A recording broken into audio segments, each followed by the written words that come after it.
Hi, today I'm going to talk about raising gas money. In our world today, from transportation to just heating up a house, there will always be a constant demand for oil along with emissions of greenhouse gases, which is why taking measures such as raising gas prices to $5 will help alleviate the situation. 50 years, that's the estimated time until the world's oil supply is projected to run out until there is nothing left. Now, this may seem like a long time left, but in context, it really isn't. You may feel as if you are not contributing to the usage of this oil, but we are all in the same way. Whether you have a car or not, we use oil in our everyday lives. From filling up our gas tanks to heating up our homes, it is used in many ways.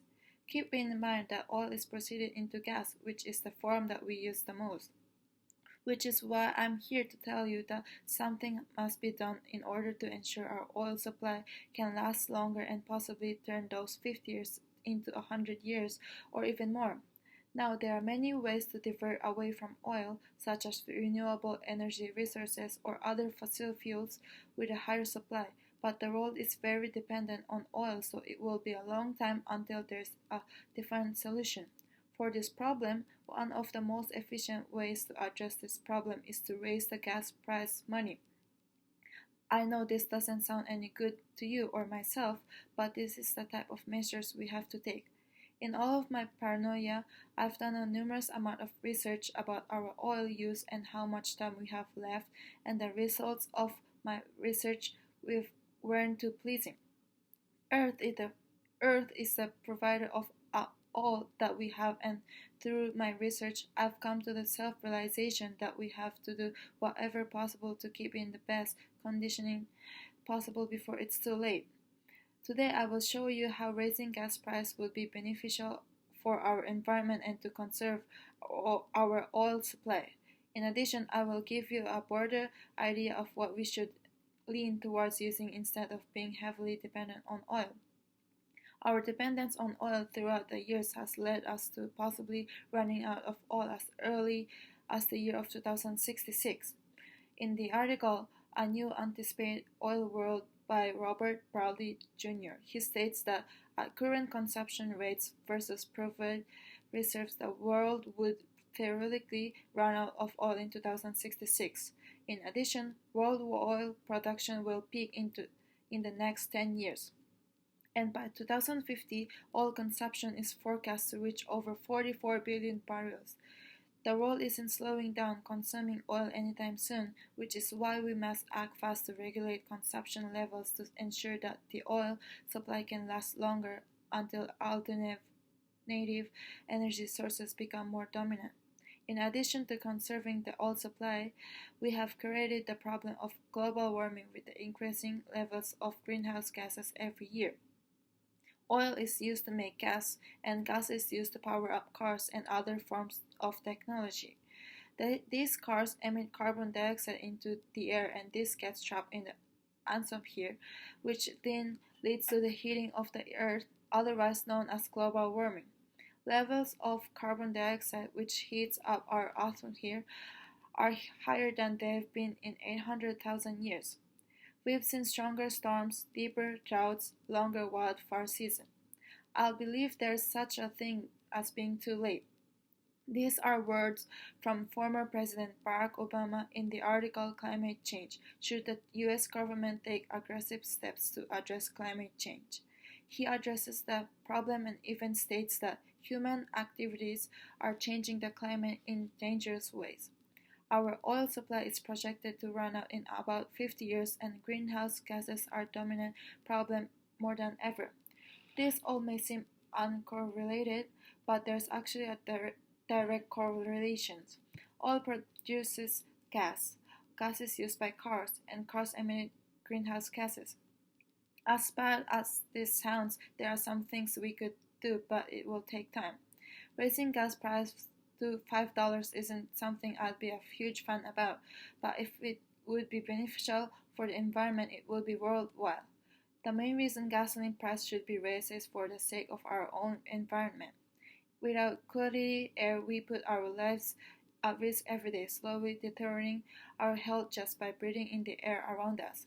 offsetting effects of air pollution by the occupational health and well-being.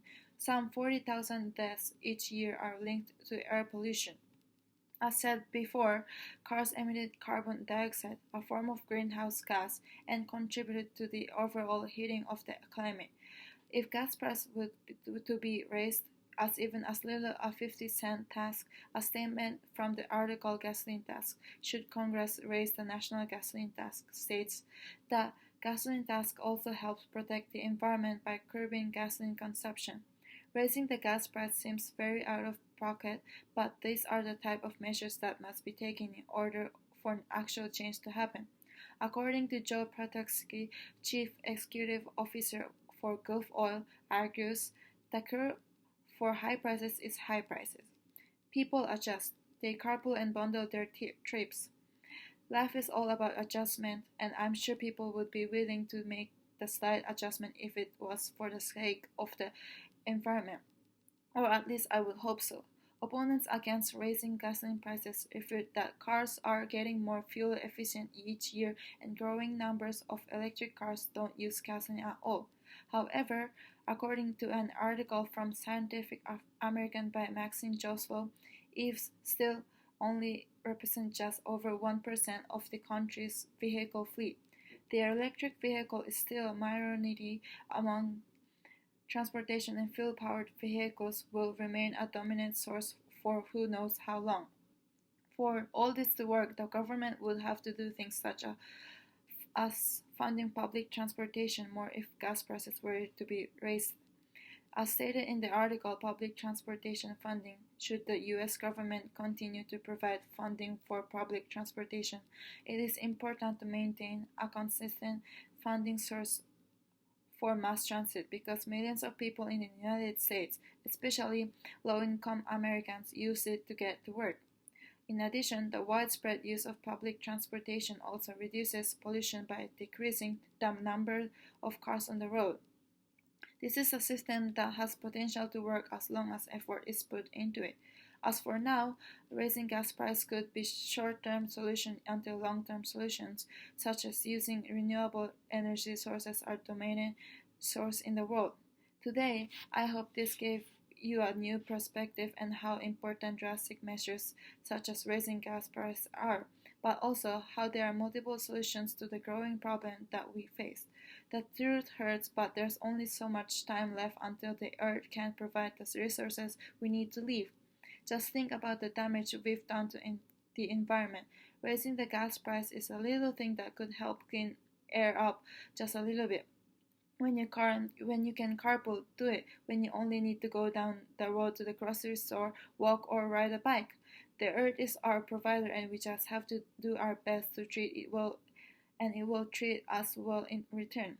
Now think about the possibilities if we were to keep increasing demand for oil and to keep emitting greenhouse gases. The possibilities are all against our favor. In the context of history, we as humans have only been on Earth for a small portion of time, but have had the greatest impact on the environment. Raising gas prices to create a chain effect of positive factors is the least we can do because after all, this problem is because of us. Thanks for listening.